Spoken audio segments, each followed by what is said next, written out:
അനുഷ്ഠാനങ്ങളും ആചാരങ്ങളും വിശ്വാസങ്ങളും അംഗീകരിക്കുവാനോ പ്രാബല്യമാക്കുവാനോ കഴിയാതിരുന്ന മഹാപുരുഷൻ ജനതകളെയും എങ്ങനെ ഹിന്ദുക്കൾ പറയും?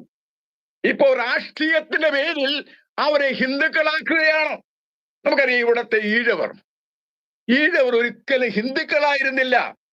അവര് ബുദ്ധ ജൈന മതത്തോട് ബന്ധപ്പെട്ടവരാണ്. അതിന് വേണ്ടുവോളം തെളിവുകൾ അവർ തന്നെ നൽകിയിട്ടുണ്ട്. ബുദ്ധമതക്കാരാണ്. അപ്പൊ ഇവിടെ 1-ാം നൂറ്റാണ്ട് തുടങ്ങി 4-ാം നൂറ്റാണ്ട് വരെ പ്രാബല്യത്തിലിരുന്ന മതം വാസ്തവത്തിൽ ബുദ്ധ ജൈന മതങ്ങളാണ്, ഹിന്ദുമതമല്ല.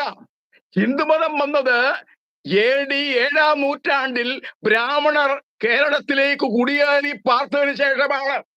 അപ്പോൾ വാസ്തവത്തിൽ ബ്രാഹ്മണ മതം ഒരു വൈദേശിക മതമാണ്, ഇന്ത്യക്കാരുടെ സൈന്ധവരുടെ മതമല്ല. ഇവര് പറയുന്നത്